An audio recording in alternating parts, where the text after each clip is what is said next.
So what causes a range? In a word, indecision causes a range, right? You've got extremely valid higher time frame reasons to go higher and extremely valid higher time frame reasons to go lower. That creates indecision where people are going, well, we're obviously completely bearish here, we should be shorting. And at the same time, people are going, well, we just sold off 1,000 points. People are going to be taking profits or whatever else, not to mention we've got a little bit of a move that's coming in. Right? So people are selling from a higher time frame, and they're also buying from a higher time frame, which means you get these wild movements. And bear markets, or at least bear trends, in general, will have extremely violent bullish moves that don't break structure. Because everybody that's selling panics when they don't see sell-offs happen, right? These short squeezes are violent for the same reason that in bear markets, when you start selling off, you just dump and you're gone. Exhibit A, yesterday, 1,000 points, right? Bulls take the stairs, bears take the elevator. That adage is old as time. Now, when we're looking at this movement, essentially what we're trying to determine in this leg up is when the fun and games are over from the long side. And this tells a lot about your personality, where you can actually look back at today. And if you only went long today, then you're a contrarian trader. And that's fine, right? That's your personality trait as a trader. You're more comfortable trading against the trend rather than trading with the trend and following continuations. And what that likely happens is through your learning curve, you do extremely well. Maybe you only traded the long side, and now your job is to stay out of trouble when you've got a bearish movement. Because what ends up happening is we'll have these failures occur, and it'll lead to a strong movement, but our structure is bullish or bearish today. Right? We got to learn when to stay out of trouble if you're only going to be going long. How do we do that? Well, number one, is this bullish or bearish? Put it in the chat. Right? Bullish. Now, I know the rest of you guys know how to type, but let's just keep going. Internal failure. Intermediate internal failure that then had a strong, significant movement away. Now, as we mentioned, and those of you guys that are somewhat new or just found us or whatnot, usually the market will have one specific decision that's made that will determine the day. I firmly believe this. For example, yesterday, right, we had our day with coming down, right? We had this area of interest, and usually it's an SNDR that breaks structure, right? So this occurred around 11 o'clock yesterday. SNDR, right at the top of the range. We had a strong movement down. This is a protected high. We built an SNDR and we broke it. So two things can happen. We either break out, trade back into the SNDR, break structure, and then maybe come down for a beautiful wombo combo in the afternoon. And this is going to be gone, or at the very least trading back up to here. Or we don't. We snap it, we trade back in to where? Area of interest. Shocker, whereabouts it happened at. And a beautiful short is had. Right? This area breaks, and we lead to this. Eventually breaking this low. This was on Tuesday. It's a little bit clearer of an example. Right? But the same sort of things happen on a daily basis. And you find that you have one area of interest that, if respected, usually leads to lower prices or higher prices. And it tells the personality of the day. Today, we were fortunate enough that it happened very, very early. What happened here on the 5-minute chart? We had internal failure. It came down, it snapped this low, but we closed here. So our major decision was what happens when we trade back into it. Do we find rejection? Or is this now an internal sweep trading into our intermediate time frame zone after sweeping this protected high on the 5-minute, and then maybe we do something like this? And if we do something like this, oh my God, where are we going? Like maybe 400 points higher in an hour, hour and a half, maybe higher than that. But this is going to be a powder keg. Instead, this internal failure yields a sharp movement down. We trade all the way back up to the area that sent us down in the first place. Not here. We trade all the way back up here. And we unload. Now, the Wombo combo follows trend. It also, when you guys get adept at it, will provide areas of major reversal, which is typically what Mikey and I trade. Right? So we've got a few different areas. For example, we're looking at your internal area. Are we bullish or bearish even here? We're bullish. We don't know this is going to lead to failure. We can't assume that. So whereabouts are we looking to take this trade? If we're here, whereabouts are we waiting for? We're waiting for the energy of the move. So in other words, we're looking at this low here. Why this one? Look at it. Chop, chop, chop, chop, chop, chop, chop, chop, chop, bang. Energy of the move. Right? Probably a little bit clearer on your 15-minute time frame.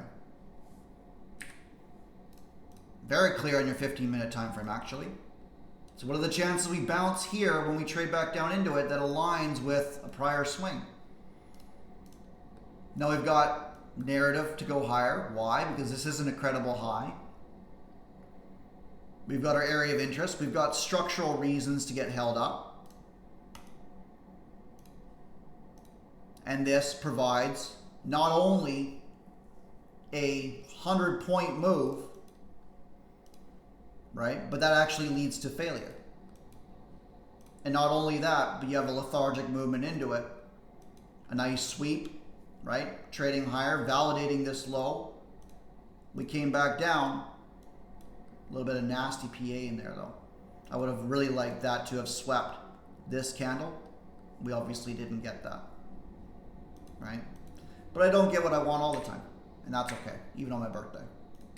So, what changed? Now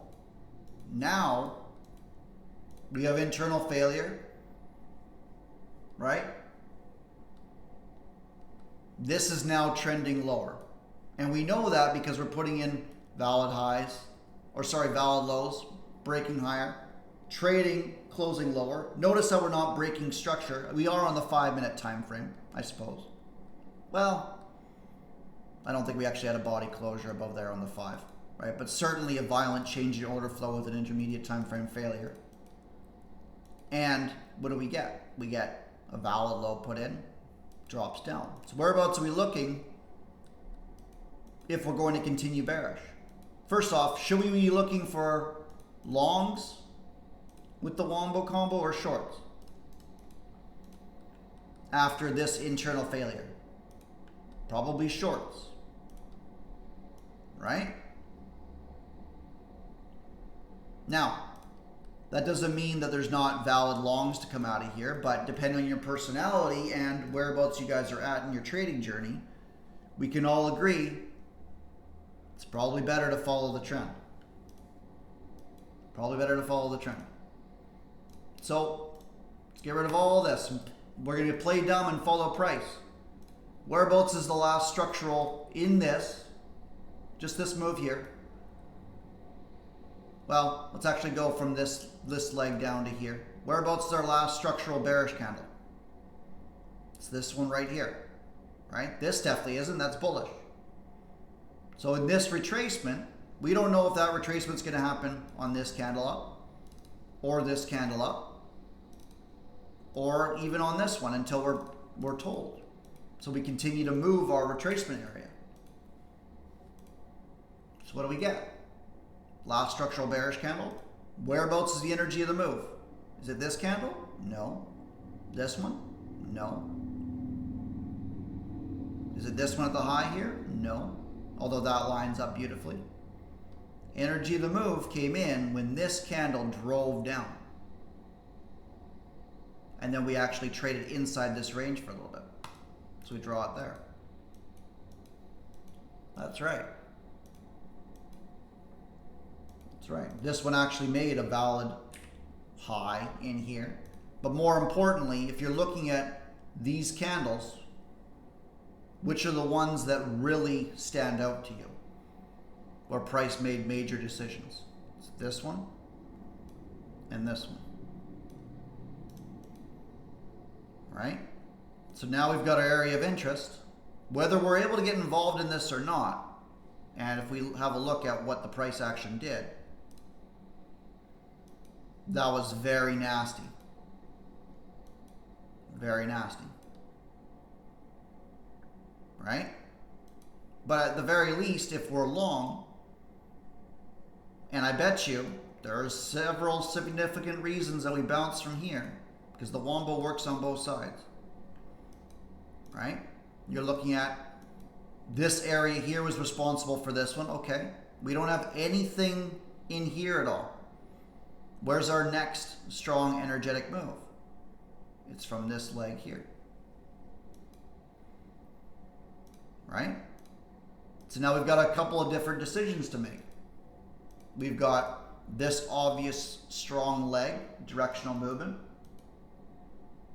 We've got this one as well. This, in my opinion, traded up and traded sideways. I would have been looking for this to trade back down into that. We obviously didn't get it. If we're looking at our 50-minute time frame, it becomes a bit clearer, doesn't it? What happened here? Right, it becomes a little bit clearer. We've got the energy of the move from this. We've now got our high. Right? So now we're drawing these areas where we're getting this movement should trade lower. We've now got this trade in and failure. We should trade down to here and then trade where? Trade up to where? To our pocket. If we fail here, where are we going? We're going underneath it to our next low. Where's that going to be? Right? In my opinion, this is little sus. Right? Because this really isn't much energy of the move. You might even consider drawing it from here, which aligns quite nicely. But in my opinion, there's not really a Wombo setup. Even though this probably ends up working out, that's nothing that I would have a lot of conviction on. What I'm more looking at was this prior swing. And now we've got structural regions where we're trading lower to X, trading up to Y, trading down to Z, trading up to whatever. And this is how price moves. We expect this movement to trade back in to where the lower time frame area, like, responsible for significant price movement after we get failure at our next area of interest. So yes, we can look for longs, but these longs are trading up to an objective. Where's our objective? Is it this low? Yes, this is our last structural bearish candle. Whereabouts the energy of the move come in? Right there. Bang. Do we get involved? Yes. Do we have a second trade? Yes. Bang. Away we go. You'll notice that there's probably some decent longs, and I think that contrarians will be able to find these reasons to get involved. Mikey had a banger trade out of this, which is as much price action as it is narrative and everything else, where we're looking for that trade back up. And we need to see something very specific.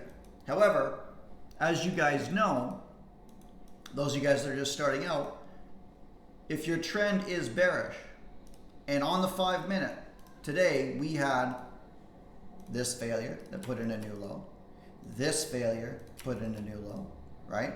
This high, did it put in a new low? No. No, it did not.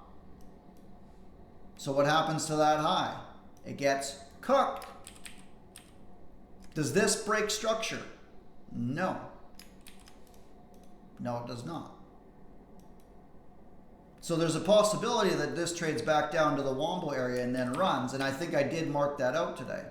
I wanted something like this, or wherever the case may have been. I think it was that, actually.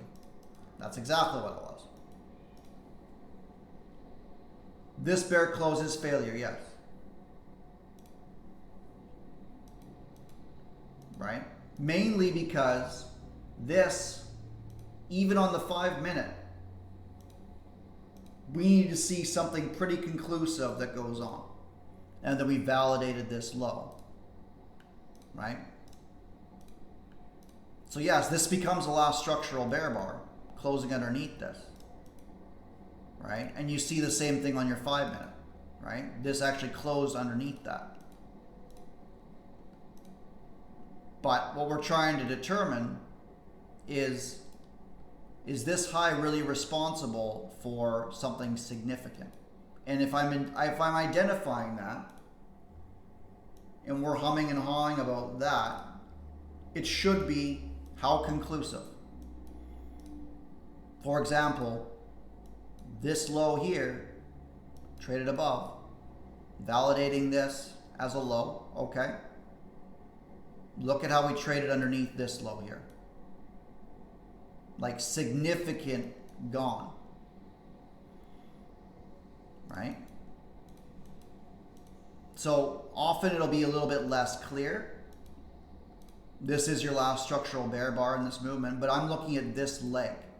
It's got to close underneath this. For the same reasons that this actually was failure here, even though we closed above this candle, for example. Does that make sense? It's where I kind of differ a little bit with those of you guys that might have studied DTFX or Photon or wherever we're learning market structure from. I consider swings as attempts to reverse the trend. However, swings that I risk off of have to be clear areas that are putting in protected lows. And if these are attempts to reverse the trend that are non-structural, then I'm assuming that we're getting close to a rejection. But I'm not necessarily looking for longs to continue the trend because I don't see structure. I'm expecting that this will eventually knife through all of them, which is a little bit more confusing to our detriment. But for this exact reason of not wanting to risk off of here to go lower, it actually keeps us out of a lot more trouble. Right? We're looking at what price is attempting to do. For example, did it attempt to close below here? Yes. Did this one attempt to close below here? Yes. Did it succeed? You bet it did. This one failed miserably. Therefore, I'm expecting this high to go. But you'll notice that this didn't break structure, which is very key. And in fact, you'll notice different little things as well, anecdotally, that we failed to close underneath this candle. And that led to quite the squeeze that happened afterwards. Right? Look at that. That was 42 to 82. 40 points. Very violent. Non-structural move. Right? But you see these lethargic movements all the time. This one broke order flow, traded back in. Guess what? See you later.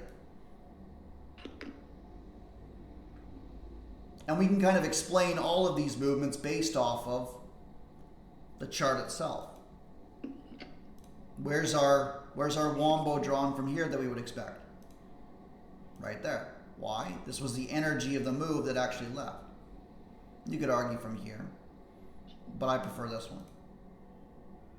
Right? Because we actually were debating whether or not this was going to break off of here, and then this bar was where price finally shoved lower. So there's your intermediate wombo that eventually took the 23.6. Beautiful.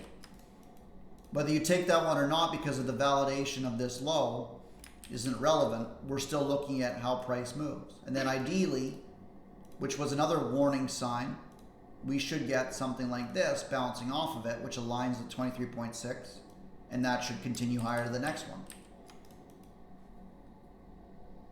Because of the amount of selling and the volatility, this actually closed on its low. And we had this happen a couple of times today, which I'll get to in a minute. And then that went flying. Flying up to where? The next one. Right? Now we're looking at this from the 5-minute time frame, the same thing. Energy of the move. Tapped off of this. This actually couldn't even touch here. And we got a strong manipulation move to where? Right here. Now we will drive ourselves crazy trying to find the holy grail of how the market moves until we're ready.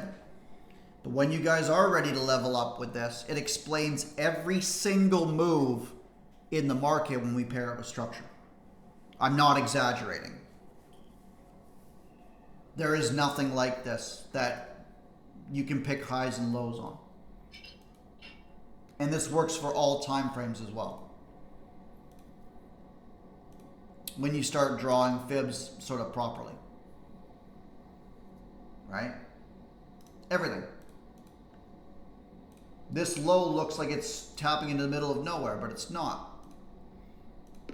It's respecting the area of interest of the SNDR that broke this high.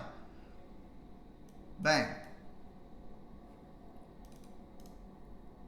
Yeah. 1,000 trades later, I was like, okay, well, I'm still looking for significant losses. You want to see Mikey and I? Mikey's like, am I going crazy? I was like, yes, but what the hell is this? Let's continue on. Because this looks great in hindsight, doesn't it? However, we can agree, we got this high, then we've got this high. That one was responsible to nothing. I'm not taking that on board. Same with this one, not responsible for anything. We got that one. Now we've got this one. All the way along. All the way along.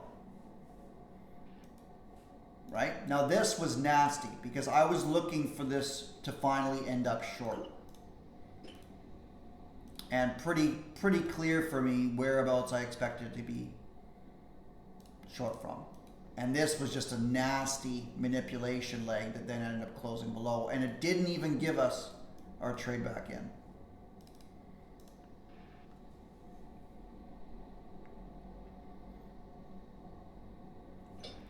Right? To answer your question, Mendez, you pretty much described my aggressive trading model. So when I'm expecting failure, and there is a candlestick video number 2 that you have access to as well. In general, when you're expecting expansionary bullish movement or expansionary bearish movement, you will have this candle trade higher and then trade through its candle. And that's your short. Because that's how expansionary candles are formed.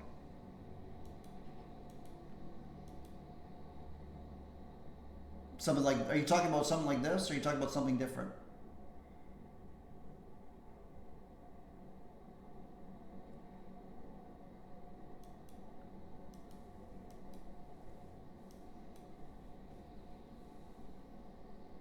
Opens higher than drops through.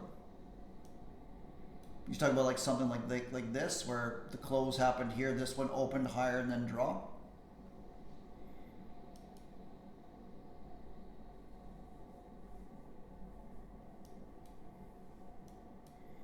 The bear bar open is higher than the bullish wick. Do we have an example at all today? Like, what are we talking about? Like, are you talking like daily opening gaps, like something like wasn't there a recent one? Like something like this?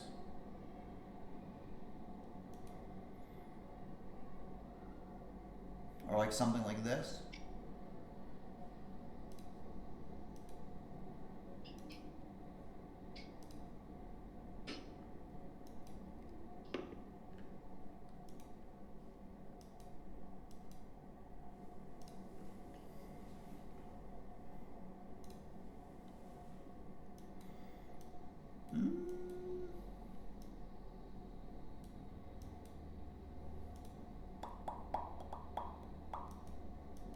Cool. Yeah, have a look at that. Yeah. But basically what I'm looking for is like if we kind of zoom in, and again, like Mikey said, we don't need to drop any lower than the 1 minute at all. But for those of you guys that enjoy your sweeping, look at this. Accumulation, bang, close below. Ideally, we get that trade back in, but that doesn't always happen in fast-moving markets. So what ends up happening here is we're looking at this 1 minute candle closes, opens here, trades up, and then trades through itself.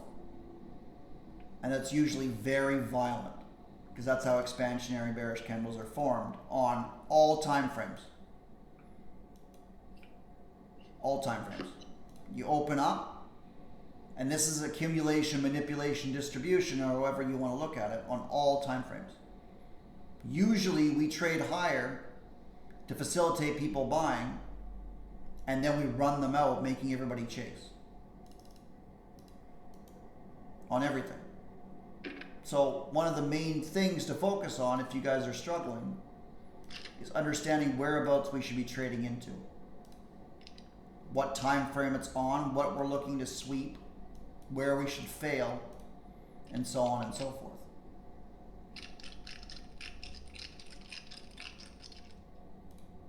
What are you eating?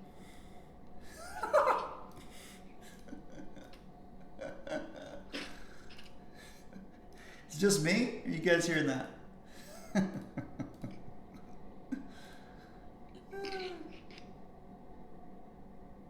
What a guy. It'll be in the recording, immortalized. Right? And you see this all the time on 5 minute candles as well, usually in areas of interest.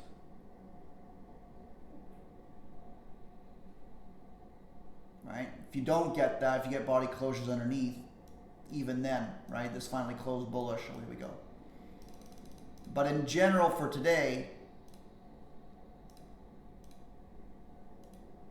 bearish the entire way, which means multiple things. Number one, confirmation entries in a bearish trend, no bueno. Right? At least wait for structure to break. Or you're looking for that lower time frame change in order flow, facilitating this movement back up to your area of interest that we've now delivered from, to then continue on with its intermediate trend that we use for bias.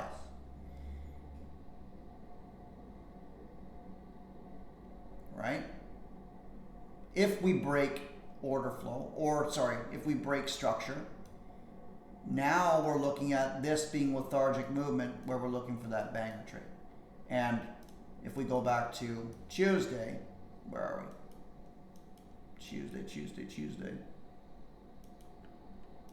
This is a picture perfect example. Where's our high? It's here. Did we break it? Yes, we did. Right? So yes, we had an SNDR that got broken, but this should trade into somewhere and then at least trade back in. And what that does is it gives us two very cool things. Number one is, say we have two options. Well, that's not true. We have three options. We have either we stay in a range, right? We trade back in and go on a rocket ship and we're bullish, or we are bearish, right? And that makes sense to all you guys. We're either trending or ranging. There's only two things the market is doing at one particular point in time. So now that we have our break of structure, now we're looking at trading back down for our wombo combo. Bang. To the 23.6. 50 points. Gorgeous. Because if we're right on our trend that we're going bullish, we're in a very, very good spot. If we're wrong on our trend and we're actually going bearish, guess what? We make money anyways. The only time we don't make money is when this is like a 4-hour or a daily drop and we just knife through. And you guys in your back testing will know how very rarely that occurs, as long as we're picking our spots accurately. If we're in a range, well, guess what? We're now in the middle. We've now got failure. Ideally, we've taken something. We're going back up to where the next liquidity is. So we're right there too. Now, I don't know about you guys, but I like being right. I don't like being early. I like being right. And I like being wrong on the trend, but still being able to make a lot of money. That appeals to me a lot. I'm sure it appeals to you guys too. So those of you guys that haven't checked out our Wombo Combo video on YouTube, or if you haven't watched it in a while, align with your intermediate structure, either your 5-minute or your 15-minute for your bias, and then take trades that are aligned with trend, and away we go. And then we can build on it going forward. Or get very, very good at contrarian trading like Vandit did today, for example, and just destroy the market that way. And then learn when to stay out of trouble or when to hit the button. Does anybody have any questions or any fun stuff with all this today? Or do we fight the trend?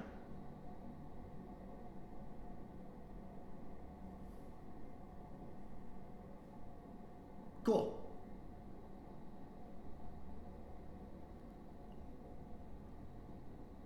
Make sure you're kind to yourself if you are. You might only see short or long, and that's fine. You know how many thousands of ways of trading and how many thousands of traders only trade the bullish side or only trade the bearish side? There's nothing wrong with that. What would be silly would be having the awareness that I only see longs and forcing yourself to do something that's not going to work for you, right? And then the way to stay out of trouble is, guess what? Guess what? In a bearish trend, we do not take confirmation longs. And that means that sometimes they will work and you will make money. But it will save you the heartache of the times that it won't, because we're not expecting it to. Right? So if you made that mistake today, cool. Make sure you get your money's worth out of the market today. Right?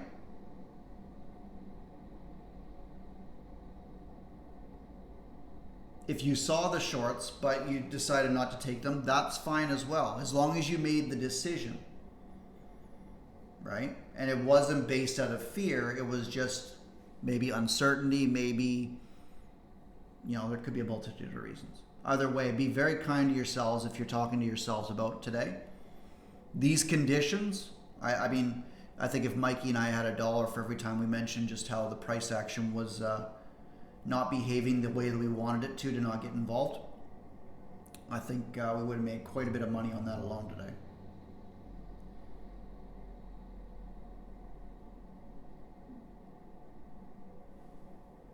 Can you go over the no confirmation long? Sure.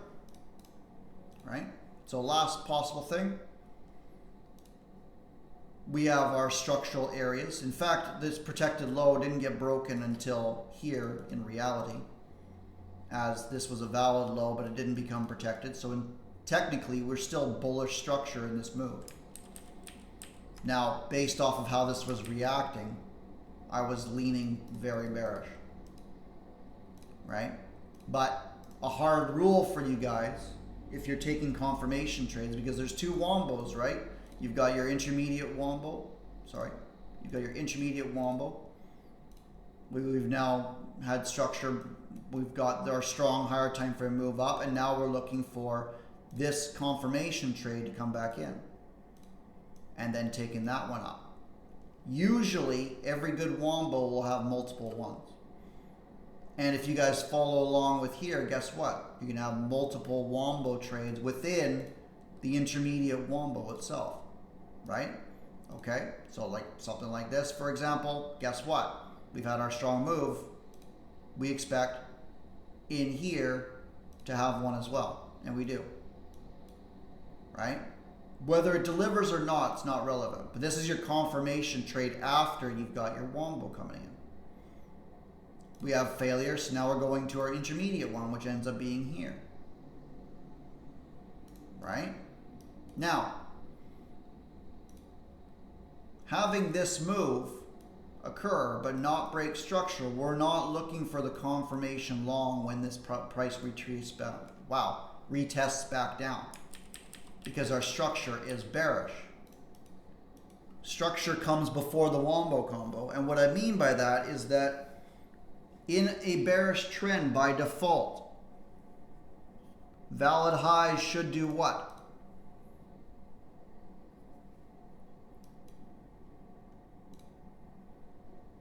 Put in a new low. That's right. So we don't want to be going long here, do we?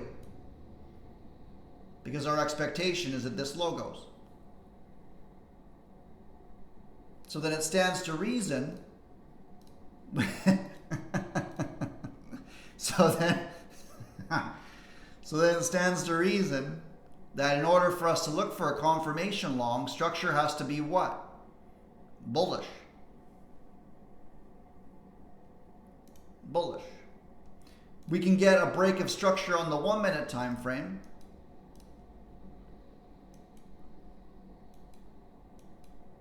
Right? That's a little tricky.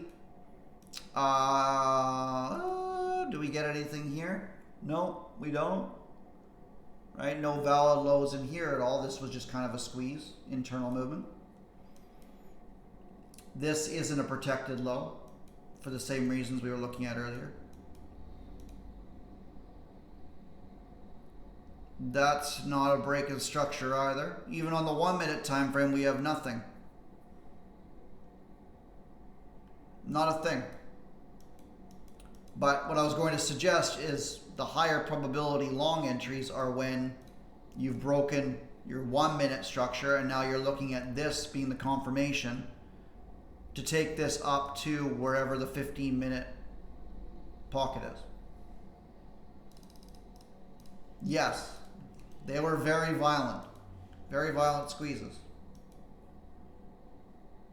And I think the majority of these trades were sort of price action based, where the market's failing to go lower inside of pocket areas that we had, right? But you'll notice that the long entries that worked today, say we had our area of interest here, we're looking for this leg, getting involved in this leg for that movement up, but we're not looking to get involved in the retest because structure is still bearish on our intermediate time frames, which we're looking for bias, if that makes sense.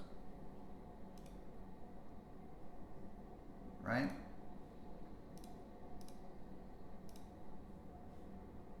Okay, I'm going to run up and yeah, I think I missed a couple of birthday calls. My goodness. And yeah, tomorrow's gonna be fun. I'm expecting Squeeze City, but we'll see. I will post this recording for everybody on our YouTube channel. Make sure you guys are doing your study and look at the Wombo video if you haven't yet. Appreciate all you guys, and we'll see you guys tomorrow morning. Bye for now.